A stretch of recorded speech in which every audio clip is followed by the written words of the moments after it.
Muito bem, pessoal, saudações. Essa é a aula de bactérias. Eu falo assim, aula de bactérias, porque a maior parte das coisas que a gente fala em uma aula sobre os procariontes é sobre as bactérias. Mas muito também se aplica a esses organismos aí que são as arqueias. Pois bem, então nós já aprendemos que dentre as categorias taxonômicas, a categoria que é a mais abrangente, digamos assim, a categoria de cima, que abrange a maior diversidade de organismos e tudo mais, é o domínio, tá? Que é uma categoria mais recente, mais moderna, fica acima do reino. E só tem três domínios de seres vivos que a gente sabe, tá? Que são o domínio bactéria, o domínio arqueia e o domínio eucária. O domínio eucária é o dos organismos eucariontes. Aí tem um monte aqui, ó, fungos, animais, plantas. Aí tem aqui, ó, reinos de protozoários, reinos de algas e tudo mais. O domínio arqueia e o domínio bactéria, eles são os domínios dos seres procariontes, que são seres cujas células não têm envelope nuclear. O DNA fica solto lá no citoplasma, fica disperso. Pois bem, nesse diagramazinho, a gente poderia dizer assim, que por aqui, ó, vamos baixar ele, por aqui estaria o último ancestral comum universal, que o pessoal abrevia como LUCA do inglês, tá? E talvez mais para baixo aqui a gente pudesse dizer que aqui surge a organização celular.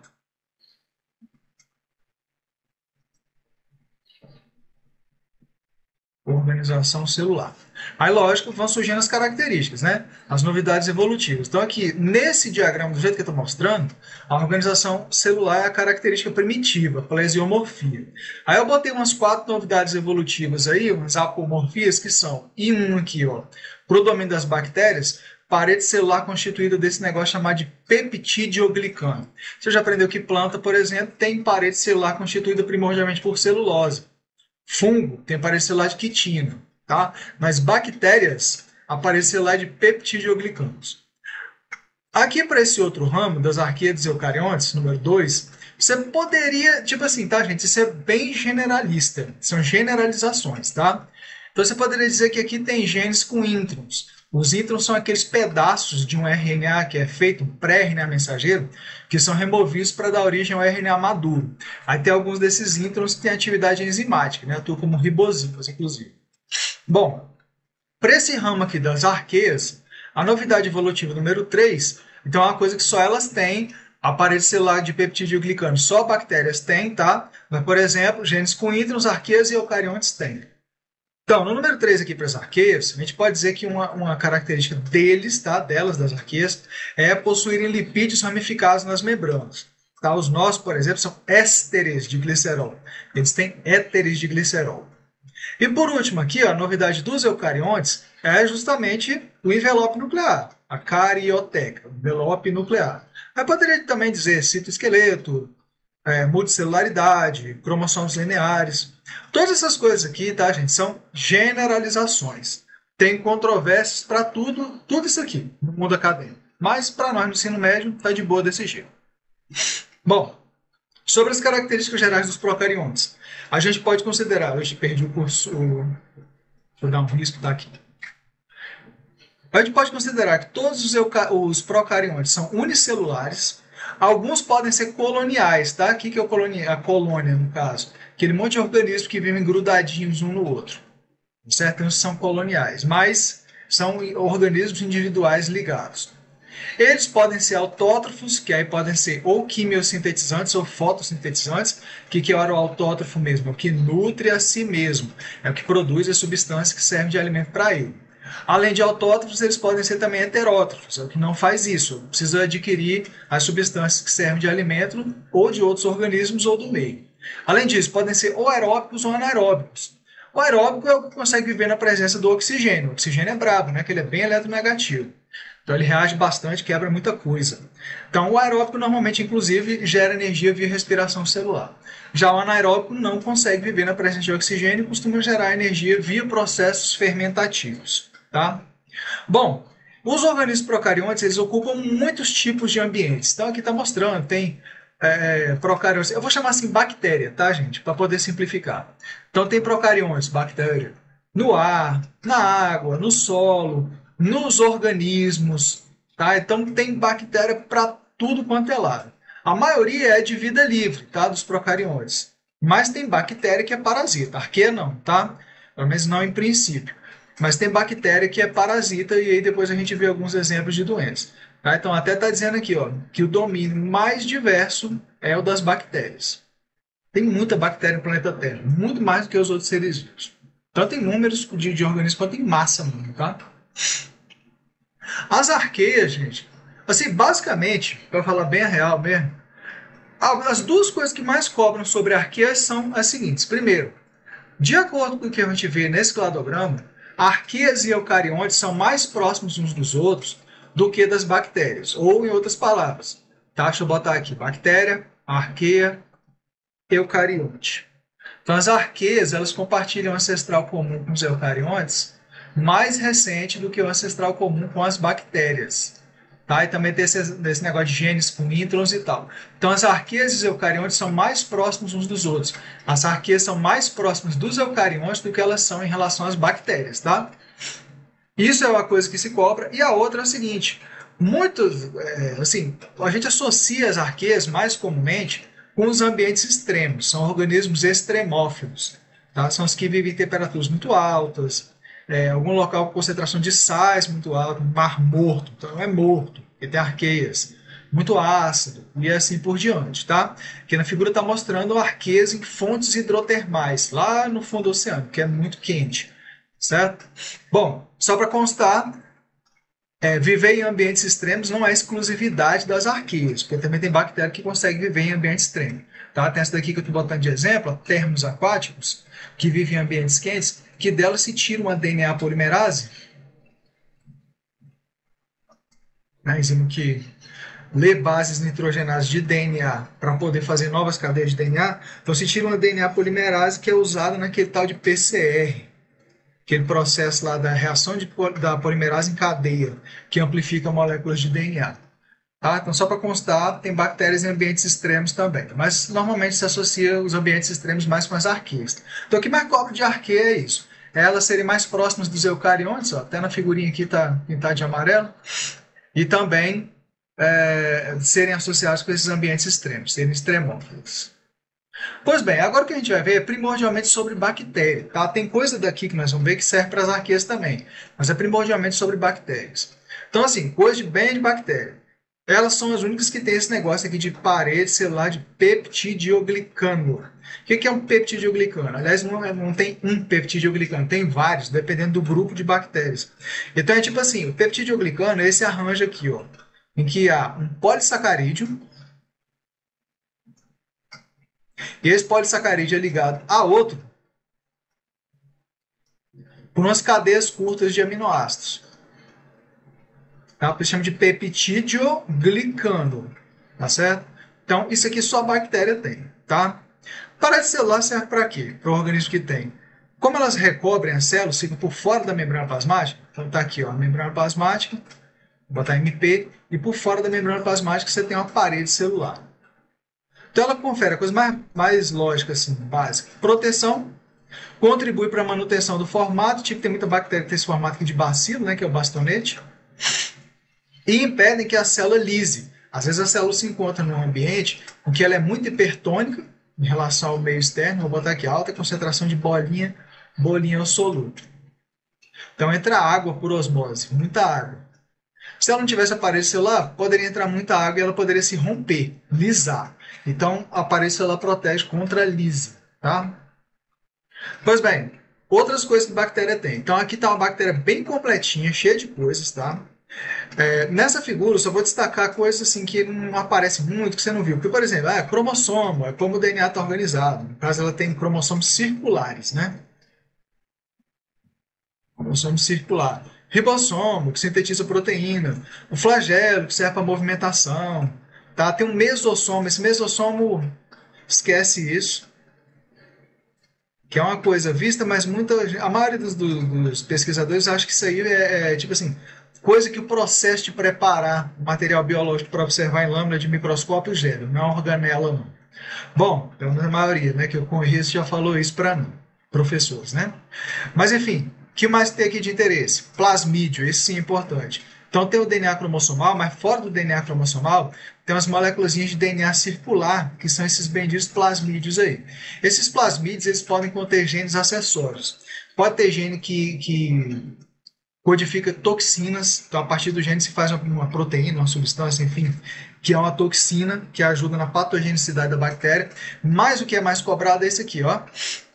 Esses benditos desses plasmídeos, eles podem conter genes que conferem resistência contra os antibióticos, tá? Então isso aí influencia na patogenicidade também, obviamente. Isso é muito comum cobrar. Outra coisa, às vezes aparecem as bactérias bem peludinhas, tipo essa daqui, ó. Cada pelinho desse aqui é um pili ou fímbria, não um pelo, tá? Mas enfim. E eles são tipo assim, canudinhos, tá? Então depois nós vamos ver para que serve isso aqui. Primeiro, serve para aderir a bactéria a alguma superfície, por exemplo, essas bactérias que causam cistite, infecções urinárias e tal. Essas bactérias se grudam lá na tua bexiga, por exemplo, por conta dessas fímbrias, né? Graças a essas fímbrias aí. Mas depois nós vamos ver que essas fímbrias, como são os canudinhos, elas permitem que uma bactéria se ligue uma à outra, o canudinho de um com o canudinho da outra, para poder transferir plasmídio um para outro. Então pode transferir plasmídios que têm genes de resistência, por exemplo, tá? Resistência contra antibióticos. Mas depois nós vamos ver. Deixa eu ver se tem. Ah, tá. Aqui por fora da bactéria, deixa eu ver uma coisa aqui. Aqui não tá. Ah, tá. Tá aqui, ó. Aqui, ó. De marrom, esse marrom aqui, ele está indicando a parede celular de peptídeo glicanos, né? Mas algumas bactérias por fora da parede celular, essa aqui para bactéria patogênica, ela tem uma cápsula de polissacarídeos, que é como se fosse uma cobertura gelatinosa, tá? Que protege, esconde a bactéria do sistema imunitário de um hospedeiro. Então influencia na patogenicidade. Eu fico brincando, falo que essa cápsula são aquelas caixas de papelão que o Snake se esconde dentro. Tá? Que aí o pessoal, os soldadinhos lá do jogo passam, não vê ele lá dentro da caixa de papelão, e aí você continua o jogo. Tá? Então esconde a bactéria do sistema imunitário do hospedeiro, essa cápsula. Pois bem, ainda no âmbito da estrutura, tem um negócio que eu particularmente nem daria, mas enfim, né? É que dá. Que é sobre a parede celular, ela não é do mesmo jeito para toda bactéria.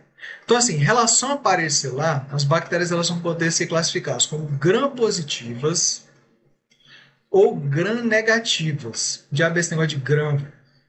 Gram foi esse sujeito, Hans Christian Gram, que desenvolveu um método de coloração de bactérias, ó, lá em 1884, longe, tá certo?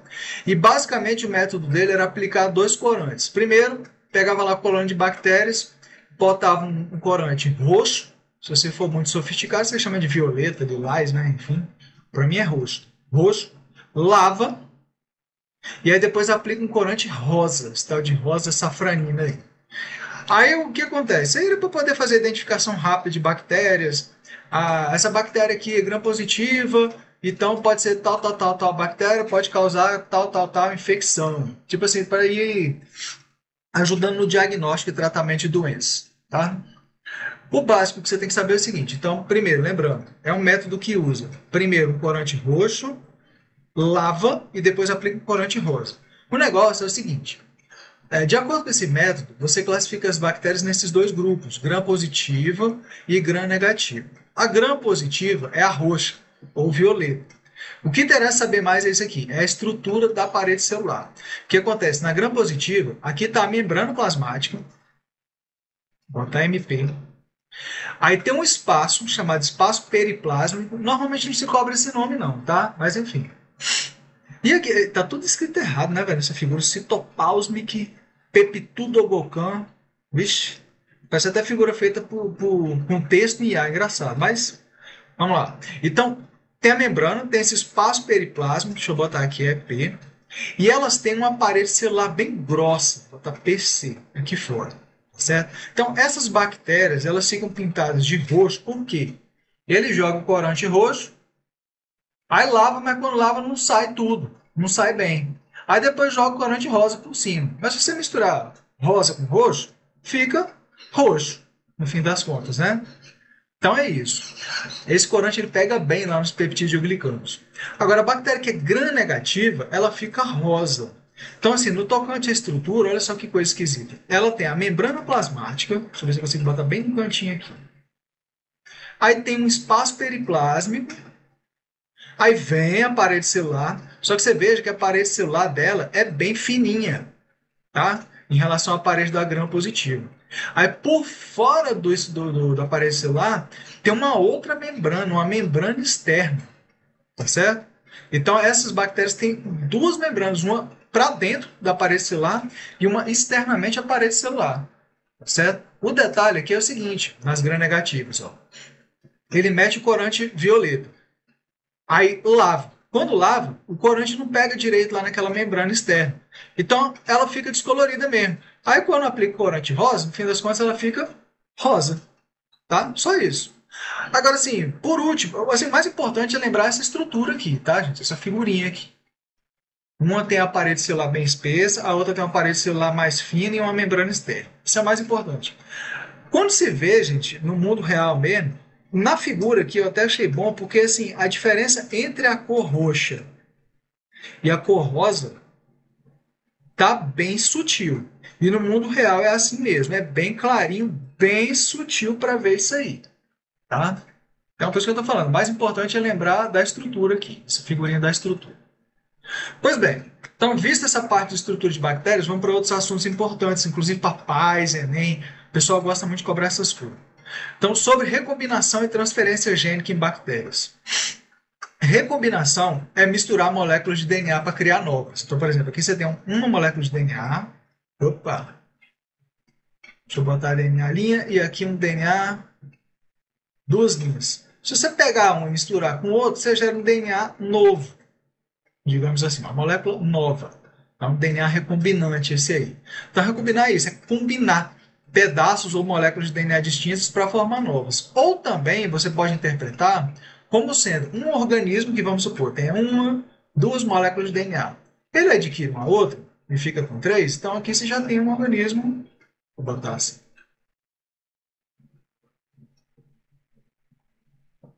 distinto. Já tem DNA diferente da forma original que ele tinha. Tá certo? Isso que é a recombinação, basicamente. E em bactérias são três processos que vocês têm que saber bonitinho, tá? Conjugação, lembra de conjugal, transformação e a transdução. Às vezes o pessoal erra por causa do nome, tá? Transdução e transformação. É transdução mesmo, tá? Não é tradução. Não.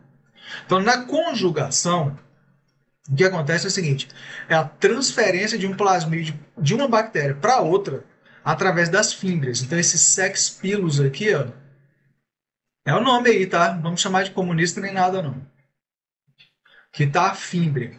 Essa bactéria aqui, ó, doadora desse plasmídio, no caso, porque cada bactéria tem um monte, ela é a F+. Essa bactéria que não tem esse plasmídio, ela é F-. Então, o que acontece? As duas bactérias, ela, aqui no desenho não está muito bom, não, mas aqui está a fímbria da F+, ela vai se grudar lá com a fímbria da F- e vai formar um tubinho mesmo, de uma bactéria para outra, tá? Tipo como se fosse uma ponte entre os dois citoplasmas. Pois bem, para que essa bendita dessa ponte? O plasmídio, então, da F+, e aqui é F-, ele é replicado, e na medida que ele é replicado, ele é transferido para outra bactéria. No fim das contas, você tem duas bactérias F+. Então, essa bactéria que era F-, essa da direita aqui, agora ela também pode transferir esse plasmídio para outras bactérias. Se for um plasmídio que contenha genes que conferem resistência contra os antibióticos, para a população de bactérias é ótimo. Para as pessoas afligidas pela doença, nem tanto. Né? É importantíssimo saber esse processo aí. Então, conjugação, transferência de plasmídios via fímbrias. Bom, continuando, perdão. Transformação é o seguinte. Esse aqui o pessoal nem acredita que acontece, mas acontece. Acontece na natureza e dá para fazer em laboratório também, dando choque nas bactérias. Então, transformação é o seguinte, é adquirir fragmentos de DNA soltos no meio. Então, assim, na natureza, gente, tem um monte de organismos, um monte de bactérias que morrem, elas vão se degradando, soltam um pedaço de DNA no meio, ó, fragmentos de DNA. Então, assim, esses fragmentos de DNA aqui, ó, eles podem entrar, eles podem ser absorvidos por uma outra bactéria. E aqui na figura acho que está bem clarinho de ver, mas esses fragmentos de DNA que vêm do meio externo, eles podem ser integrados no DNA cromossomal da bactéria. Vou fazer tipo um como se fosse um cromossomo circular aqui. Então ele vai ser integrado lá.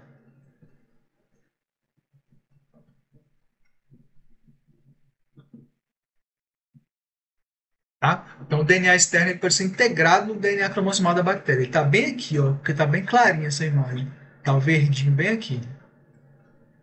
Pois bem, então é isso. A bactéria consegue adquirir DNA do meio externo. Tá? O DNA entra dentro da célula, ele pode ser absorvido pela célula. E dentro da célula, nem sempre isso vai acontecer, mas pode acontecer dele ser integrado no DNA cromossomal da bactéria. Tá bom? Em laboratório dá para fazer isso dando choque, que aí quando dá choque você abre um monte de poros na bactéria, aí as moléculas de DNA entram. Bom, e por último desses processos aí tem a transdução. Transdução, ele é o que o pessoal tem um pouquinho mais de dificuldade, mas é o seguinte, aqui você está vendo um vírus bacteriófago, ou pura e simplesmente um fago. O fago vai se ligar lá na bactéria e vai infectar ela, né? Como? Aquela primeira fase de adesão, ele insere o material genético dele, o DNA dele, tá? Dentro da bactéria. Beleza. Quando ocorre esse processo todo de infecção e tudo, o DNA do bacteriófago, do fago, ele tem genes que vão quebrar o cromossomo da bactéria, tá vendo? Tudo quebrado aqui, um monte de pedacinho de DNA. Para que isso? Para o que tem lá da célula trabalhar só para fazer mais vírus. Então aqui ó, já está mais para o final da replicação. Então tem os vírus montadinhos. Ó. Esse. Agora veja, esse aqui parece um patinho feio. Porque o que aconteceu? As proteínas do vírus, ao invés de empacotar o DNA do vírus, empacotou o DNA da bactéria. Tá vendo que está roxinho aqui? Ó? Então ele pegou o DNA da bactéria. Pode pegar uma mistura de DNA viral e bacteriano, enfim. Tá uma mistura. Então o DNA do vírus, desse aqui na figura, ele é verde. Mas aqui está roxo. É um DNA de bactéria. Então esse vírus, ele solto aí no meio, ele pode se ligar a uma outra bactéria e inserir esse DNA lá dentro dela. Só que como esse DNA não é DNA de vírus, não tem genes para promover, né, o acontecimento do ciclo de replicação viral, ele vai entrar dentro da célula e ele pode acontecer que nem lá na transformação. Ele vai ser inserido no cromossomo bacteriano. Tá? Então essa bactéria adquiriu o DNA de uma outra. Você veja que essa daqui é mais marronzinha, ó, e essa daqui é mais vermelhinha. Pelo menos aqui para mim, né? Depois que processo o vídeo, muda um pouco as cores. Certo? Então, na dúvida, gente, se teve dificuldade de entender, volta aqui e dá uma olhada nas figuras de novo. Isso é importantíssimo você saber. Bom, ainda sobre coisa de importância de bactérias. Inclusive porque, bom, eu imagino, tá, que todo mundo acha um pouco menos pior essas partes todas aí, porque tem menos nominho para decorar. Tá? Mas, enfim, sobre a importância das bactérias. Uma das coisas mais cobradas, importantíssimas na matéria de biologia, quando você vai falar em ciclos biogeoquímicos, normalmente o que se dá mais destaque é o do nitrogênio. Tá? Então, esse desenho aqui, esse esquema do ciclo do nitrogênio, você tem que saber bonitinho. Lembrando, a maior parte do nitrogênio aqui na atmosfera, no planeta Terra, está na forma de nitrogênio, gás de nitrogênio. Tá? Nossa, tudo errado. Gás de nitrogênio dá uns 70 e poucos por cento aí da composição da atmosfera. O problema é, quase ninguém consegue assimilar o nitrogênio dessa forma. Tá? Você inala o ar, ó, você inala um monte de nitrogênio, junto com oxigênio e outros gases. Agora, quando você exala, o nitrogênio vai todo embora, você não absorveu nada. Quem consegue absorver são bactérias fixadoras de nitrogênio. Vou botar aqui, bacfixadoras. Opa! Bactérias fixadoras de nitrogênio. Tem umas que vivem associadas com raiz de plantas leguminosas, tá? Como esses nódulos aqui, e outras que ficam livres no solo. Elas conseguem assimilar o nitrogênio dessa forma. Aí, assim, usa no metabolismo dela e acaba liberando para o meio, ou no caso dessas aqui, libera direto para a planta, tá? Amônia. Aqui tá na forma de amônio, NH4+. Poderia ser amônia. O MH3, né? Então, assim, a amônia, alguns organismos conseguem absorver, tá certo? A amônia também é liberada no meio pelo processo de decomposição, que aí bactérias e fungos realizam. Isso é importante, tá certo? Depois a gente volta nessa decomposição. Beleza, alguns organismos conseguem absorver. Agora, normalmente, o composto que é o mais prontamente assimilável é o nitrato, esse NO3- aqui, tá? Então, quem converte a amônia em nitrato são bactérias chamadas de bactérias nitrificantes. Às vezes cobra esses nominhos aqui, tá? Então, tem uma bactéria que converte a amônia em nitrito, o Na2-, são bactérias chamadas nitrossomonas, são bactérias quimiosintéticas, inclusive. tá? E tem outras bactérias chamadas nitrobacter que convertem o nitrito em nitrato. Aí esse nitrato é que é o prontamente assimilado por outros organismos e pelas plantas, quem come as plantas e tudo mais. Certo? Tem outras bactérias que conseguem pegar e converter os nitratos de volta em nitrogênio atmosférico. São essas bactérias desnitrificantes. Esse esqueminha, gente, esses esqueminhas, enfim, de ciclo do nitrogênio, você tem que saber ele bonitinho, tá? Bonitinho mesmo. Outra coisa, sobre decomposição. Bactérias, mas fungos também, tá? Atuam na decomposição da matéria orgânica. Muita gente confunde decomposição, o organismo decompositor, com o organismo que é detritível. O detritível, ele come carniça, come fezes, come essas coisas tudo aí, mas ele não está fazendo a mesma coisa que o decompositor. O decompositor ele faz o seguinte, ele pega resto de organismo morto, poderia ser folha que cai no chão, resto de fruto, que mais? Fezes, já falei, né? Enfim, resto de organismo, fruta, cocôzão aqui, ó. Então pega isso aqui tudo, isso aqui tem substâncias complexas. Tem proteína, tem lipídio, tem essas coisas todas. Então quem é decompositor, que são as bactérias e fungos, aqui no desenho só bactérias, tá?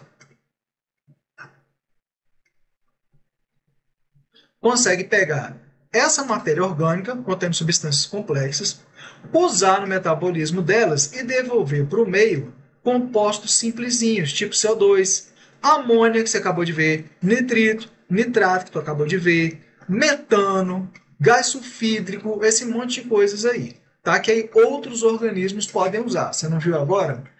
Que é gerada aqui, ó. Começa aqui a decomposição, que gera amônia. Aí prossegue a decomposição, que pode gerar nitratos, que aí as plantas podem assimilar. Certo? Então a decomposição é pegar substâncias complexas e converter em compostos bem simplesinhos.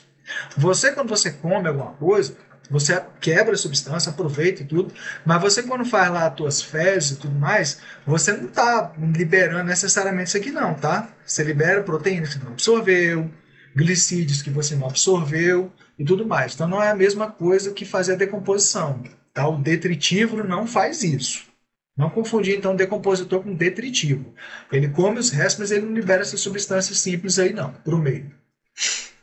Outra coisa, na indústria dá para usar de várias formas, indústria da biotecnologia e tudo mais. Um exemplo que o pessoal dá muito é na indústria de laticínios, né? Porque tem os lactobacilos, que em condições anaeróbicas vão produzir energia via fermentação lática, né? Pegar lactose, vai digerir e vai gerar ácido lático. Aí o ácido lático liberado no meio desnatura as proteínas do leite, certo? Que gera o iogurte. Aí, tipo assim, a partir daí pode se fazer outras coisas. Então, usa na indústria, certo? Usa também na biotecnologia e na indústria biotecnológica e farmacêutica. Então, por exemplo, uma forma de fazer isso com bactérias, a forma mais padrão talvez, mas tem várias e várias outras, é pegar um gene de interesse, vamos supor que seja humano, esse é um gene que produz uma proteína humana, esse triangulinho aqui, verde. Você consegue pegar e sintetizar hoje em dia, tá? Um fragmento com esse gene. Esse gene você consegue tirar um plasmídio da bactéria, cortar ele e inserir esse gene humano no plasmídio da bactéria. Aí você gera um DNA recombinante. Então, houve aqui a recombinação. Aí você consegue pegar esse plasmídio, introduzir em uma outra bactéria, que vai se multiplicando e vai produzindo esse produto de interesse aí, ó. Tipo, por exemplo, insulina humana. Que antigamente insulina para pessoa diabética era insulina que se conseguia de pâncreas bovino. Né? Tinha que arrumar de boi morto. Mas hoje em dia já é produzido com biotecnologia. Hoje em dia já é um bom tempo, graças a Deus. Bom, ainda, vários organismos, inclusive bactérias, são usados nessa tal de biorremediação. O que é isso?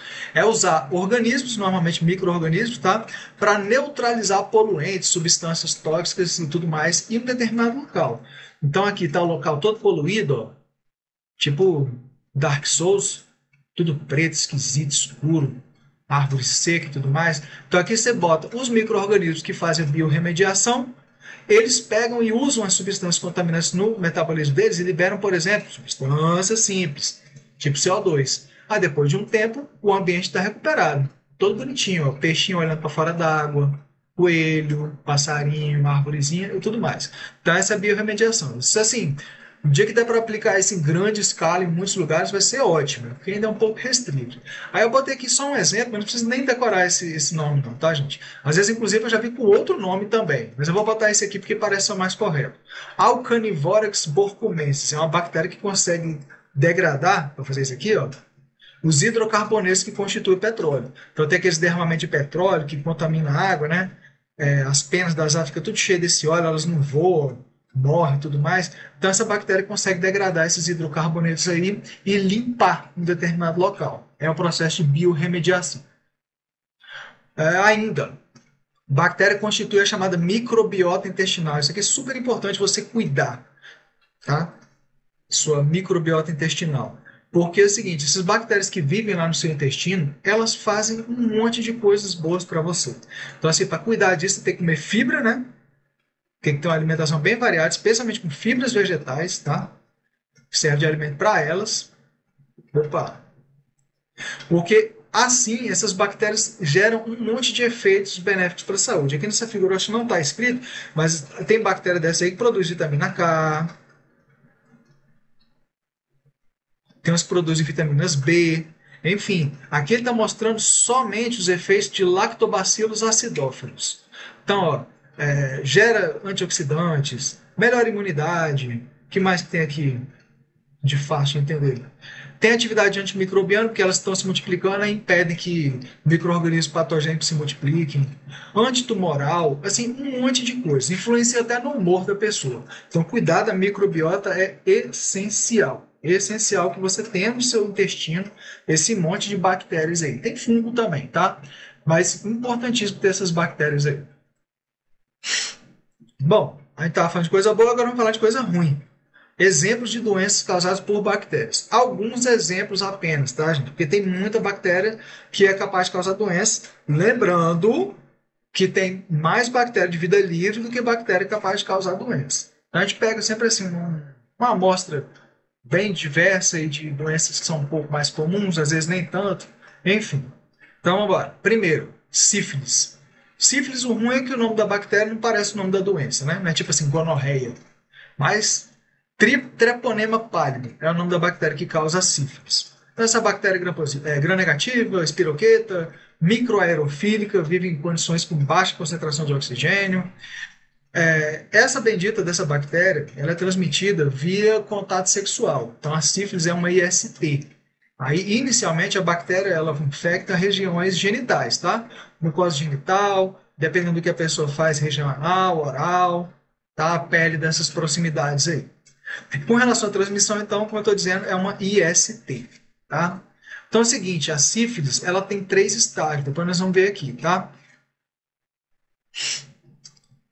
Sobre os sintomas, aliás, deixa eu ver se eu botei certo isso aqui. Como é um IST, já adiantando, tá, gente? A prevenção é com o uso de preservativos. Aí tem gente que gosta de destacar esse negócio de testagem, que é tipo assim, o parceiro chegar pro outro, olha, eu te amo demais, quero casar. Mas tu tem uma cara de sífilis, velho. Faz um teste lá para ver. Assim, vamos fazer de conta que no mundo real alguém faça isso, né? É a testagem. E para adiantar também, tratamento de doença bacteriana, na hora da prova pode responder para todas. Uso de antibióticos. Tá? Viral normalmente não é assim, mas bactéria tem o remédio que age nela e prejudica ela. Tá? Então são os antibióticos. Pois bem, então a sífilis é um pouco difícil porque tem vários sintomas associados com as fases da sífilis. Tem gente que divide a sífilis em 3 fases e tem gente que divide em 4. Eu botei em 4 aqui só para dar mais detalhes, já que eu estou gravando a aula em PowerPoint, né? Então, na fase 1, quando a pessoa é infectada, o sintoma principal é o surgimento de umas feridas duras, que chama de cancro duro. Lá em Portugal, que é um país que fala uma língua parecida com a língua brasileira, cancro é sinônimo de tumor. Aqui para nós, não, tá? Cancro é uma ferida cascuda dura. Não coça, não dói nem nada. Aí o que acontece? O cara pega isso aí e começa a orar. Meu Deus do céu, me cura que eu fiz besteira, meu Pai do céu. Besteira, meu Deus. Dá um tempo, some. Aí se some, o que a pessoa pensa? Pensa que está curado. Tá? Mas aí dá mais um tempo, aparece a fase 2 da sífilis. Tem uns sintomas bem característicos. Primeiro, manchas na pele, tá? Tá mostrando aqui. Umas manchas que aparecem na palma da mão, na sola dos pés também, tem queda de cabelo. Essa fase ela pode durar até meses. Eu não sei se você já viu esse filminho que tem nobres franceses e tal, que os caras inventaram aqueles pó de arroz na cara, fazer aquelas maquiagens lá que bota pinta na cara, usa aquelas peruquinhas de juiz, né? Os negócios tipo assim, ó. Tudo isso aí era para esconder sintoma de sífilis, tá? Tá com a feridona na cara, bota uma pinta de maquiagem bem grande assim. Pó de arroz para ficar com a cara bem branca, para disfarçar tudo. Tá? Então isso é tudo para disfarçar sintoma de sífilis. Beleza. Mas dá um tempo, isso some também. Aí o cara ou a mulher, enfim, né, entra numa fase latente, que fica sem sintomas e pode durar vários anos. Só que a bactéria não está parada, ela começa na pele, aí a bactéria vai migrando para o interior do seu corpo. E aí vem a fase final, em que ela começa a afetar os órgãos internos, inclusive esse órgão aqui, que é o cérebro. Tá? Então pode causar dano cerebral, causa demência. Nessa fase, se você tiver curiosidade de procurar, por imagens, tem umas pessoas que ficam com a cara deformada, fica horrível. Fica mais feio que o Shrek. Fica muito estranho. E aí, assim, aqui pode ser letal. Se for tratado no começo, trata isso aqui até com penicilina. Tá? E cura rapidinho. Mas se deixar para o final, aí já complica, né? Então, lembrando, doença de bactérias se trata com antibióticos. Em provas de ensino médio, se perguntasse assim, você pode tratar doenças virais com antibiótico? Pode botar falso. Tá? Mas no mundo real, por tentativa e erro e aleatoriamente, se descobriu que tem algumas substâncias que são antibióticos que, por incrível que pareça, têm efeito antiviral. Tá? Mas para o ensino médio, você não vai dizer que antibiótico trata doença viral, não. Tá? Não se faz isso normalmente. Beleza, então vamos para as outras aqui para acabar logo, que essa aula já está muito longa. Leptospirose, aquela de rato, xixi de rato. Ó. Então, quem causa são bactérias desse gênero, Leptospira, a bactéria que é gram-negativa, espiroqueta, formato de espiral. Bom, infecta rins, pode causar insuficiência renal, é brabo, fígado, pulmões, sistema nervoso, etc. Como é que você pega isso aí? Como é que se dá a transmissão? É contato com a urina de animais contaminados. Rato, cachorro, gado, mas normalmente rato. Tá? Essa urina desses bichos também contamina a água. Imagina lá no esgoto. Tem os ratos lá andando para lá e para cá fazendo xixi, aí chove, sobe aquela água do esgoto com aquele xixi de rato e bactérias, tá? É perigoso pegar esse tipo de doença. Às vezes a gente vê aqueles vídeos no YouTube da galera zoando, surfando na inundação e tal, mas ali pode ter, né? Essas bactérias aí, essas leptospira. Então, assim, como você pega a partir dessa urina de animais contaminados, essa é uma doença, é bem assim, uma típica doença de transmissão hídrica, tá? Então, para prevenir, as autoridades têm que adotar medidas de saneamento, dar destino adequado para a água do esgoto, ampliar a rede do esgoto para não transbordar quando chove, essas coisas aí. Então, medidas de saneamento e higiene. Ah, brincou ali na chuva ou sei lá o quê, e sujou o pé, molhou o pé na água suja. Chega em casa e não vai lavar. Não, né? Tem que chegar em casa e lavar, porque a bactéria ela penetra pela pele mesmo. Tá? Então, medidas de saneamento e higiene de maneira geral, porque a bactéria consegue entrar pela sua pele. A menina está de pé descalço aqui, ó. A bactéria vai e entra pela pele dela. Tem vacina para cachorro, para humano não. Mas enfim, vacinando o cachorro não pega, não faz o xixi para você pegar também. Sobre sintomas. Então, infecção bacteriana. Sintoma tipo febre, pode ter icterícia, tá certo? Doença que afeta o fígado pode dar icterícia, hemorragias, que são sangramentos, né? E insuficiência renal, porque afeta os rins. Então, nos casos em que dá insuficiência renal, ela é bem perigosa, essa doença aí. Mas, de novo, como é que trata? Antibiótico. Tá? Logicamente que tem que se detectar cedo para poder fazer o bendito tratamento. Outro sintoma interessante também, que não está lá, é diarreia, né? Tuberculose. Tuberculose é até considerada uma das infecções oportunistas, no caso do pessoal que está infectado com HIV. Então, uma pessoa saudável e tudo, ela não morre de tuberculose facilmente, não.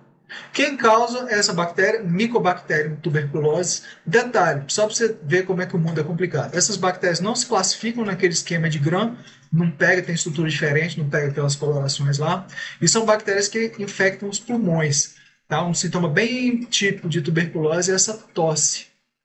Então, a pessoa tem mania de falar, eita, tosse de tuberculoso e tal. Tá? Se é pela tosse, a pessoa que tosse espalha gotículas e aerossóis, né? Então a transmissão se dá assim, através de gotículas e aerossóis.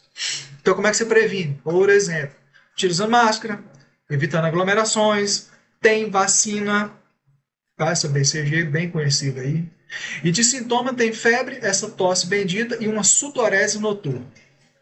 Ah, deve até estar aqui, está escrito aqui. Sudorese noturna. E, de novo, tratamento feito com antibióticos. Hanseníase ou lepra é outra micobactéria. Tá? Também não se classifica no esquema de Gram e é um bacilo. Essa bactéria ela infecta os nervos da pele. Então, é uma doença que causa perda sensorial. Certo? Como é que se pega? Está lá na pele, infectando nervos da pele. Então, como é que você pega? Contato direto. Tá? Direto com a pele ou secreções nasais das pessoas.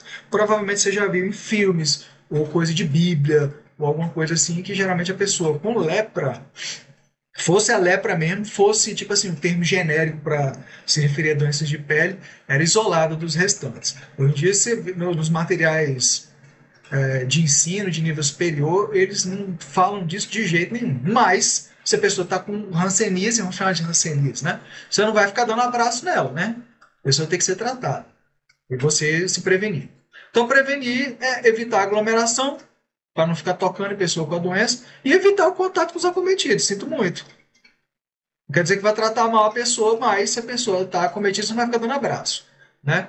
Detalhe, a vacina BCG, que é da Mycobacterium tuberculose, protege contra ela, também protege um pouco contra a Mycobacterium lepra.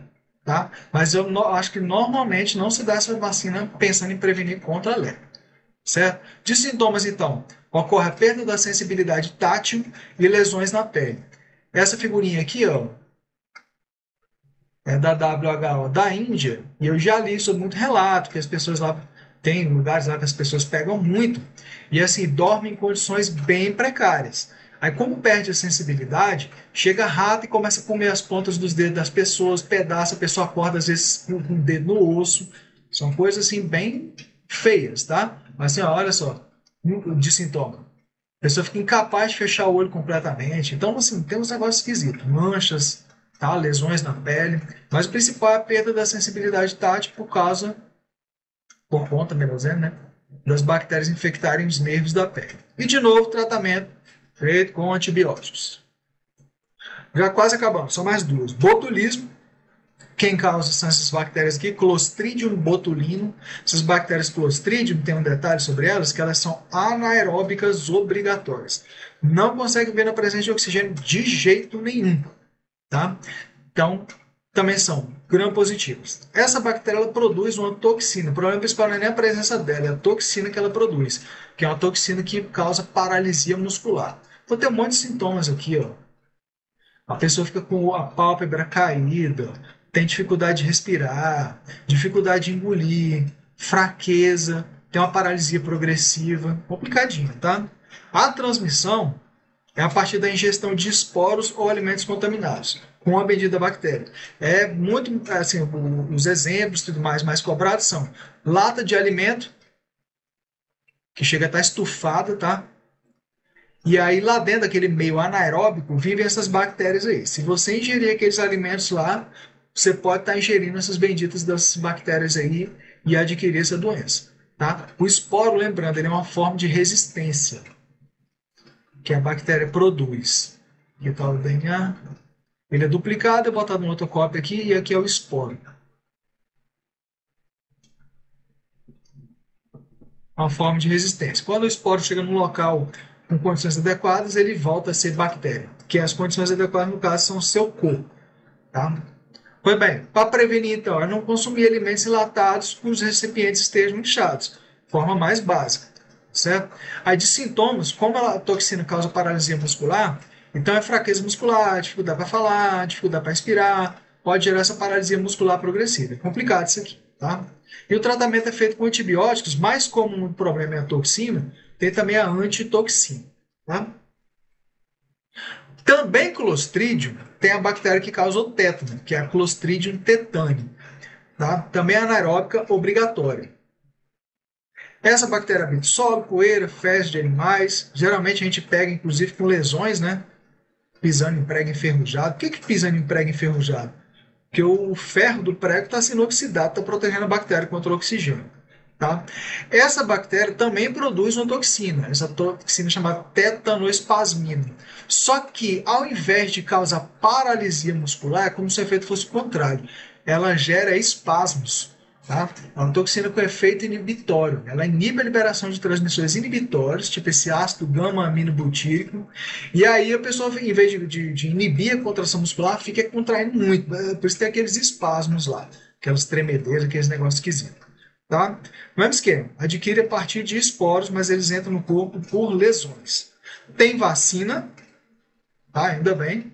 E de sintomas são esses então: rigidez muscular, uma pessoa trava a mandíbula, por exemplo, tá? Espasmo da mandíbula do pescoço que vão progredindo para o resto do corpo, dificuldade para engolir também. E o tratamento, de novo, feito com antibióticos e antitoxina, no caso, antitétano espasmo. Então é isso aí, queridos. Bons estudos para vocês e até a próxima.